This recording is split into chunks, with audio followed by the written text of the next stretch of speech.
Good afternoon, racing fans, and welcome to Gulfstream West. At this time, would everyone please stand, and gentlemen, remove your caps as we honor America with the playing of our national anthem.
Sunny skies and clear weather on this Saturday afternoon as we settle in for the first of 10 races coming up at about 1:20 p.m. Ron Nicoletti, Jason Blewett alongside. So good to have you with us here on weekend number 2 of the fall racing season in Miami Gardens. And man, multi-race mania here yesterday, Ronnie. Stronach 5, Rainbow 6. And a little late pick 5 chatter. Yeah, it seemed that it was all in a row, too, so it was really a lot of fun. And we actually have, they hit the Rainbow 6. That's the third time in 5 racing cards, I believe, they hit the Rainbow 6. But there's a carryover today in the late pick 5 of $20,000. They usually send it in the late pick 5, 50-cent wager. Yeah, 50-cent wager. You can't go wrong with that. We'll give you a little rundown and a reminder as to what's on tap with the local wagering product on this 10-race Saturday, October 13th. But as the sun rose a few hours earlier this morning, it was our Breeders' Cup Classic bound Gunnevera, who's based right here at GPW, stretching his legs. And I would think, judging from this workout in company with Comatine, who's on the outside, this was the most important work thus far for Gunnevera since the summer campaign for this Son of Dialed In ended. And you see Edgar Zayas getting a little serious with this horse, showing him the stick right-handed through the stretch. Yeah, and he just he got a good workout for him, and they timed it in, I think, a minute and .82 in this race. I believe that's what it was, the final time. And certainly Gunnevera is going to move forward off this, just getting ready. He's going to be shipping to Kentucky too soon, and boy, are we going to be rooting for him. Yeah, we definitely are, and you get a sense with Antonio Sano's training methods, because we've seen of late Gunnevera breeze solo, but the Classic's getting closer. We're just 3 weeks out, in fact, from the Breeders' Cup Saturday, that is, at Churchill Downs, and getting a little serious there with Comatine in the workout as well on the outside. So I'm waiting to hear back from Edgar what he thought of the work. I texted him about a half hour ago, but he's obviously riding a full plate of races today at GPW, and a card that begins a little after 1:15 p.m. and that opening pick 5, my friend, on a day we've got plenty of turf, and that is a live look, ladies and gentlemen. Blue skies and a green turf course on this October 13th. Do note the high 5 begins in Saturday's second race. That will be our opener today on the turf course, and a big goose egg in the Rainbow 6. Going to start all again. They've been nailing this thing, and it's a great bet. Like yesterday, it paid, I think, $28,000. What did it pay yesterday? $23,000. Yep. $23,000 plus, and that was after a couple of days of building. So, and of course, as we mentioned at the top, got the carryover in the late pick 5 today of over $20,000. That's where I'm going. Yeah, that's a little more my speed as well. I love the pick 5s. My favorite wager at the track, late 5 carryover of more than 20 G's waiting for you right here at Gulfstream Park West. Without further ado, we'll dive into the action and the opener on this Saturday afternoon does see, as far as the early pick 5 goes, I got my single in this race. Your top pick, the filly on the outside, or I should say the gelding colt. Let's look. Colt on the outside by Samard. La Leyenda. This horse, I think, competition is right, and above all that, this is the one horse in the race, I'm keeping my fingers crossed, that can stay a very demanding trip today. Yeah, going to stretch out to two-turn mile. If you're not aware of us, just joining us here at Gulfstream Park West, when you run a mile, not like Gulfstream, it's a one-turn. Here it's 2 turns, and I thought La Leyenda was a good to go, and I think you got a logical choice in the first race. Drop downs in the second for me. Didn't have much of an opinion, being honest there, and all those horses, in fact, on the ticket are getting needed drops in claiming price. Third race did take it on the chin to an extent with a couple of key early scratches, including my original top pick, Connolly Station, but we do have a firster by Uncle Mo, which makes me happy for Antonio Sano, and there's a violence firster in the race as well for Carlo Vaccarezza, and Joe Orsino did leave in his firster with Paco, right? Yeah, and that combination, really nice workout pattern. We'll show, I believe, that workout a little later. Yeah, no, we've got a workout of his, courtesy of XBTV. I loved, in the 4th race today on Cruise Control's got Luca Panici. I'm looking, for a fast pace, and I loved the ride Luca put forth yesterday on the turf without remorse.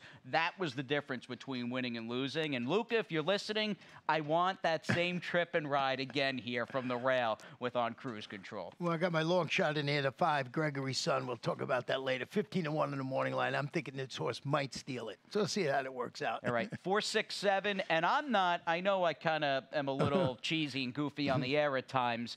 That maiden claimer, it's a 10K low level. In fact, the bottom here in terms of a maiden claiming price at Gulfstream Park West. Did you struggle at all with that race? It was so hard. I ended up with the 7-horse, one of the horses you have on your ticket, but I didn't know where to go with this. The 10, the Dreaming of Mermaids, who I like, but I'm not enamored with the post. It was just tough to figure it out, but that's the beauty of those races. They're tough to figure out, but you get rewarded if you're right. I'm glad it's just not me, though. I was looking at that race forever, seemingly, and I'm going, this is just a really deep and competitive 10K maiden claimer. I'm 3 deep, Ronnie and I. You'll see with our respective supers. We do have some disagreements there. Hopefully, I've got one of the right 3 in the trio that I'm using to cash out this $27 early pick 5. That, again, my single very much comes in the first. Pay no attention to the early odds on the board. 7-horse La Leyenda likely going favored. This is the right spot. I'm sorry. As we mentioned, going to try the 2-turn mile locally after rallying to finish 3rd and 2nd, respectively, in a pair. That was a 1-turn miles across town. Just on the current form, this horse running certainly looks like the one to beat. I used Captain Bomber in 2nd and Loose Note in 3rd. All right, here's the second race, I should say, on the Saturday card. I like that we split it evenly down the middle, 5 on the main, 5 on the turf, and obviously we are fast and firm as we move on to race number 2, which is a 2-lifetime filly and mare $8,000 claimer, and you and I an ice cold 7-4 early double. Dixieland Dudes for the white hot Terry Pompey over at Gulfstream Park. Yeah, and Dixieland Dudes has her claiming tag sliced in half, returns to the turf. She's had 4 races on the turf with a win and a 3rd. She showed some early interest and faded, but that was against 16 condition claimers. That race was moved from the turf to the sealed sloppy track across town. You mentioned Terry Pompey. Luis A. Castillo will be in the saddle. I just like the class relief. I use Sunshine Treasure in 2nd from the Joe Orsino barn. He's going to have a good day, maybe, if a couple of his horses run. And then the number 5 in here. I don't know how this one got by. Psycho Girl. Psycho Girl, there you go. As Tiki Taka, one of your favorite names here, caps my 4-1 exact in the 2nd race. But again, really about the horses that are all getting needed class relief or dips in the claiming price department. Here's the 3rd. Before scratches, this was my favorite race on today's card. I still like it a good deal just because it's a 2-year-old special weight. And again, you've got some marquee stallions in the mix, needless to say, including Uncle Mo with the number 4, Forever Mo, who's debuting there for trainer Antonio Sano. Yeah, Antonio Sano, Forever Mo, is a $140,000 son of Uncle Mo. But I want to show you a stat on Antonio Sano just before we show you combination Jason's work. Antonio Sano, not his game doing this with his 2-year-olds. He's only 2 for 33, 6%, 36% in the money, and an 89-cent return of investment. If you know Antonio, does an excellent job. We just showed you Gunavera's work, but first-time starters, not his game. I'm trying to think of Gunavera's first start. I think he was second a few summers back, and the horse that beat him, if memory serves. Care to take a stab? You're going to the wrong guy for that. I think it was 3 rules. I think they both wound up in the same race first time out, and lo and behold, you had a horse who swept all 3 legs of the Florida Sire Stakes, and a horse who's been the best year-round stabled runner in South Florida the last couple of years. That's why we make such a good team. You got a memory, and I've got none, so we meld together. It's all about meeting in the middle. We try to do that every day, Ronnie, but always fun working with you. And, of course, you were touching upon the fact that Joe Orsino's got Paco riding, and you are going to see a workout right now. Now, this is three back in terms of the list of published workouts, but still, I think it's a workout worth showing because you'll see combination not only break in the red inside of the Cowtown Cowboy workmate, you'll see a horse who was very much within himself throughout the stretch based over at Gulfstream Park, and you get a sense, at least I do, Ronnie, looking at how swiftly this horse has breezed and the fact that Joe may have had the other favorite in the race in Connolly Station. He's opted to scratch that horse. Again, you hate to assume, but in this case, I think it might be fair to do so, that they really like this horse, the 7 combination. Yeah, and, you know, just talking about its most recent work, it was actually a bullet in 47-1. Lasix, Paco Lopez, outside post this afternoon, a couple of scratches to the inside, so the outside post not that big of a deal today. We mentioned it for Forever Mo. Yeah, I know you with the Uncle Mo's, and this one's got 5 works over across town at Gulfstream Park. Certainly could win. Don't forget that 6% means he's done it in the past. Talking about Antonio Sano, I closed it out with the 3, and you have in 4th, and that's Princess Zaza, a daughter of Oxbow, debuting locally. She ran okay against the girls last time. She was 58-1, I believe, or the boys, and she was 58-1 that day. Pretty incredible, ran 3rd. Now, the 5 Mantras, the last of the 3 after scratches, major firsters in the race, rather, and this horse with a very steady string of workouts up at Palm Meadows. Here's a little tail of the tape, as we'll call it, with the old Blewitts Bullets on this colt by Violence. I know you like this sire, Ronnie, quite a bit. Now, I do like that this horse did not bring a reserve as a yearling, but later sold back in June, in fact, of 2018, just a few months ago, doubled that at $90,000. The work at OBS June was pretty swift and crisp in 10-3, and the family's been really good. You've got a dam who's a proven commodity, 5 winning sibs from 6 to hit the track. This is the 7-foal. Yeah, that's pretty good numbers right there on Mantra. Not one of the horses I used on the ticket, but I'm going to go back and take another look for that. Carlo Baccareza is the trainer. Yeah, hard at work at aiming for 200 career victories. 4th race on the day. Let's flip the page. We're on to this 3 lifetime, 7.5 furlong, $8,000 claimer on the turf, in which I see some speed towards the outside between the 9 Day of Reckoning, who, boy, this horse is definitely well-traveled. If there's a scrapbook with this gelding by Shanghai Bobby, we're talking Laurel, Pimlico, Suffolk, Presque Isle Downs in a matter of only a couple of months, and you can add Gulfstream West to the mix this afternoon.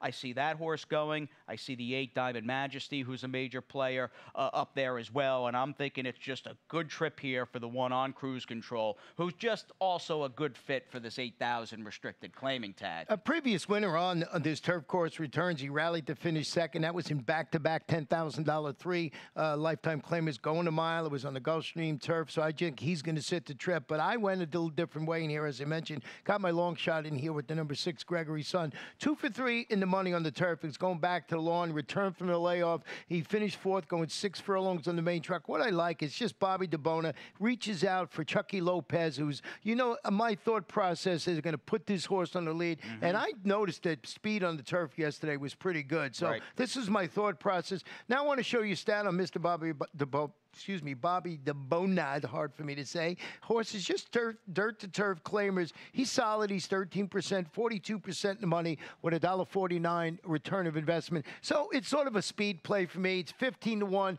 You got to get double-digit odds to use this horse, but I just thought maybe go that way. But you're right. Diamond Majesty and Cruise Control are the ones to beat in here. Yeah, major players for sure. One inside, one outside as we take a little breather on this live edition of GPW today. And we're back with Ronnie's Rainbow Six after this.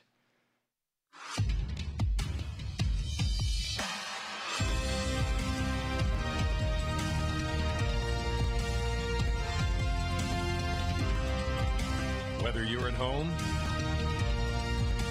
or at the track,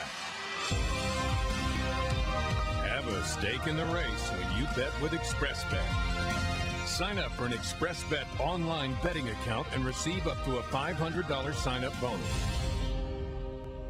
And Gulfstream is pulling away.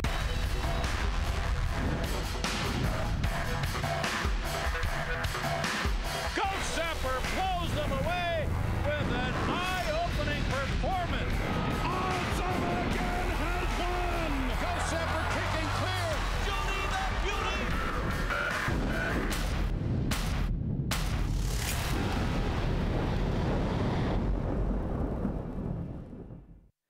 Hardy, welcome back to this live edition of Gulfstream West Today with Ronnie and Jason from our clubhouse studios. We paid out over $23,000 to one lucky jackpot Rainbow Six winner here yesterday. So we start anew again. This seems to be almost a daily rite of passage these days in Miami Gardens. How do you see it? Well, as you mentioned, a really tough race to start the sequence. I went 3 deep in here with the 7, 8, and number 10. And number 10, Dreaming of Mermaids.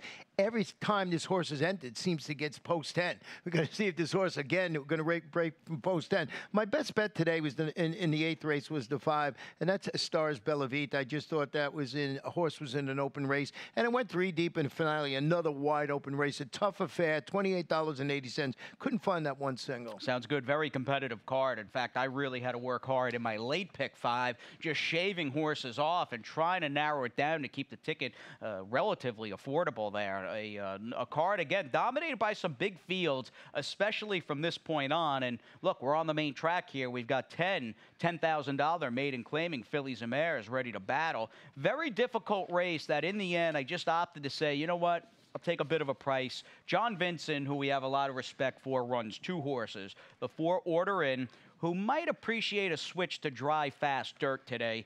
And the number 6, It's About Me, who looks terrible on paper. I mean, this horse looks impossible on paper, but sometimes these trader changes, they work, and you can get a horse that just appreciates a change of scenery, change of a training regimen, and the horse will be a big price. Yeah, big price, dropping down in competition in a logical spot. I did go with the number 7, Bailey's Dream, who should be primed and ready, I believe, to exit the maiden ranks after dueling for the lead. Finished 3rd. That was her career debut at this level and distance. The trainer is Larry Pilati, and he keeps it light. He's got the leading apprentice, Romero Mirage, in the saddle this afternoon. I mentioned the 10 horse. Seems to always break from post 10 in there, stretching out to 6.5 furlongs after breaking from post 10 and back-to-back sprints. That was going 5.5 and 6 furlongs across town. So looks like post 10 is the one for this. That's the way I saw the race. In Bailey's Dream, I just thought with Larry Pilati's horse was the one to beat. All right, halfway home with 5 down and 5 to go. Race number 6 does kick off that late pick 5,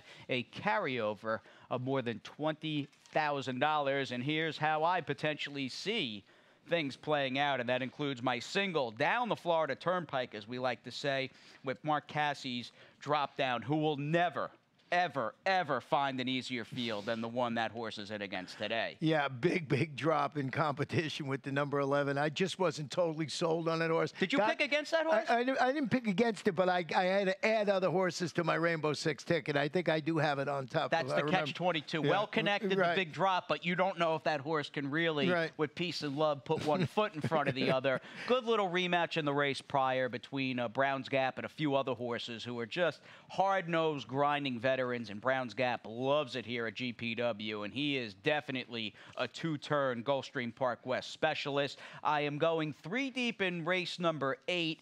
just felt as we worked our way through the card, or at least as far as me working my way through the card, these grass races kept getting harder and harder. And full disclosure, may have missed your best bet today in Stars Bella Vita. This is a drop in class for her. Yeah, and just had a little bit of trouble in Stars Bella Vita. I was torn between Stars Bella Vita, maybe Tandy's Joy, but Quemini is the one that scares me a little bit in there. But I just like that horse. Now, I didn't single my best bet today because I'm not totally sold on it. I'm hoping for a fast pace again in the 7th race, and Touche may be in a spot where she can make some amends. A disappointing loss last time out at even money.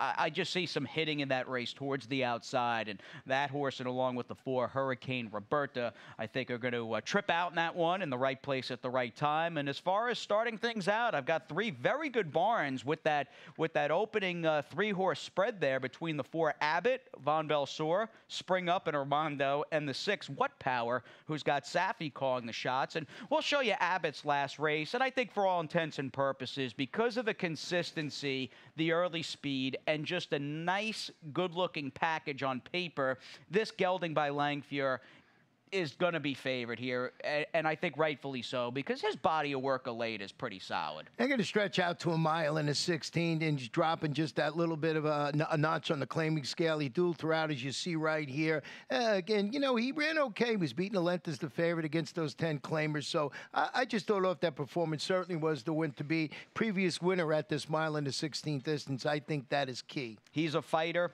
The 8-year-old right next door, the 5 Spring Ups, got some back class and did not run well last time out. But he's back on fairly short notice, which I'm viewing as a positive here for a very good trader. And the 6 What Power seems to be one of the rare Safi claims that just hasn't panned out, and they're trying to find the right level for him. Yeah, I'm going to put blinkers on him this afternoon. He showed some late interest when finishing 4th. It was a 7.5 furlong, 10 claimer across town. Paco Lopez. You know, it's a 2-time winner at the distance. So when I was handicapping this race, I just wanted to see horses that were proven at a mile in the 16th. What does add in the ticket along with and I threw in the 8 of Tiger Paw, stretching out to a mile in the 16. He just ran out of real estate last time, went 4th behind Escape Velocity, who was a repeat winner, and the horse we have on top of our ticket, Abbott. Yeah, gets another run at Abbott. They've got a nice little quiet rivalry going there. They seemingly show up in just about every race the other one is entered in every 3 weeks or so.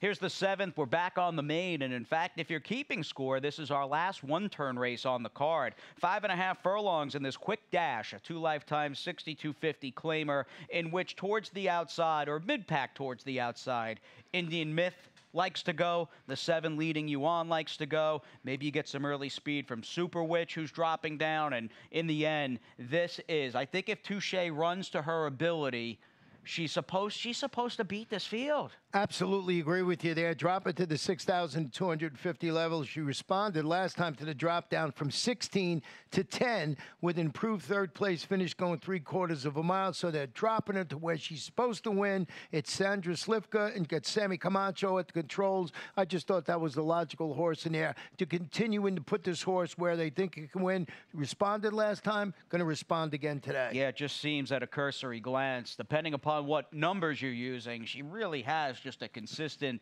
speed edge on the field. She just seems a little consistently faster than the crew she knocks heads with in the 7th. Back to the turf we go for this 1 mile Saturday 8th race. We've got some 3-and-up Filly Mare $16,000 claimers and a difference of opinion in a wide open race. And I may have missed to an extent the 5 Stars Bella Vita, who, to be fair, got the wrong trip last time. That stumble really hurt her and took her out of her game. Yeah, and that's the way, you know, making her first start. Yeah, as you mentioned, she had that trouble. She stumbled before rallying. She finished 3rd. She was the tepid favorite that afternoon when facing those 25 optional claimers at Gulfstream. It was back on August 2nd. I just thought Eddie Plisa Jr., Edgar Zayas, daughter of Bernstein, was the logical choice in here. And watch that last race, the stumble, coming back.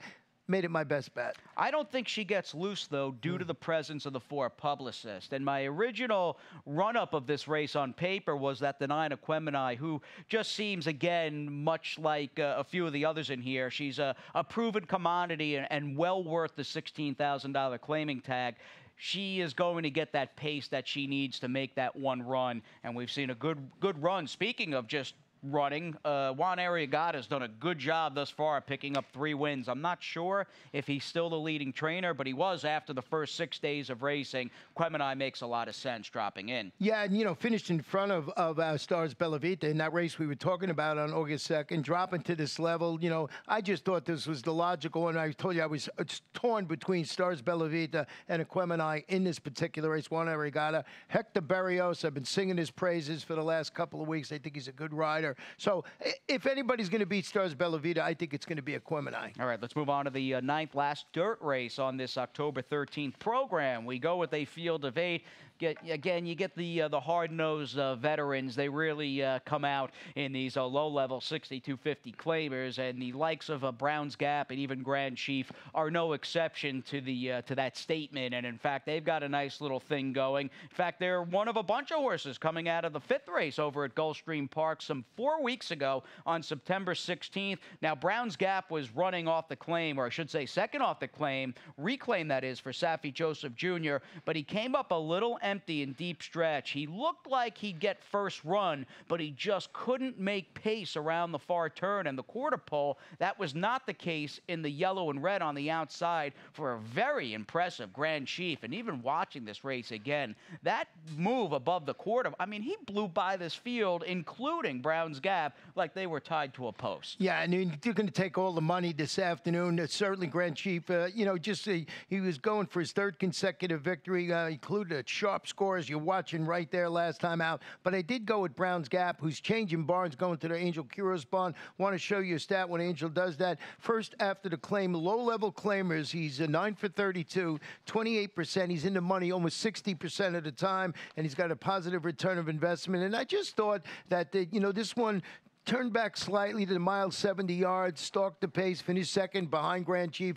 I'm just thinking maybe they bang heads all the time. Maybe they reverse it this time, but I'm using both in the exacta. Yeah, he does own that familiarity with the GPW. This is a horse that does own that prior win. And early in the fall meet, this is something, an angle you talk about. That's a coveted experience and victory race over this dirt course that at times is a little quirky and finicky for some horses. You know, working at former Calder, now Gulfstream Park race years ago, these mile and 70-yard races, we've had so many of them over the years. We don't see them over at Gulfstream, but we see them here. Mile 70, just because of the way the track is set up, that they got to run at a mile 70 yards. So one of those races always brings a little bit of a smile to my face, reminds me of my past. Well, nostalgia is a beautiful thing, especially in this game. And as far as race number 10 goes, we'll bring down the curtain on the program today on the grass at 7.5 furlongs. And again, the cash out leg, don't forget, you got a $20,000 late pick 5 carryover in the mix. 10K maiden claimers and working your way through.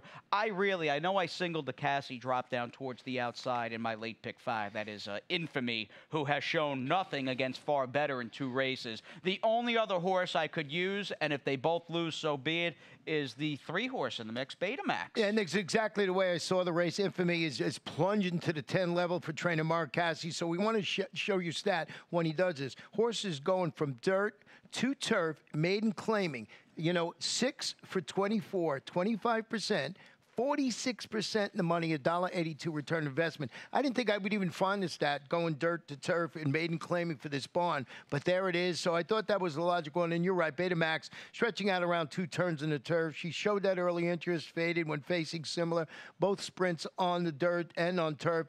Perfectly spotted in the nightcap. If the 11 doesn't run, it's the 3 Betamax. All right, 3-11, 11-3 to cash out the Saturday action here at Gulfstream West. Ronnie and I obviously with you all day, so keep it locked here on GPW today. We'll take a little time out here on the broadcast and turn it on over to track announcer Mike Carter, who's standing by with those Saturday scratches and changes. Tis Robert Charles broke his maiden at Gulfstream Park.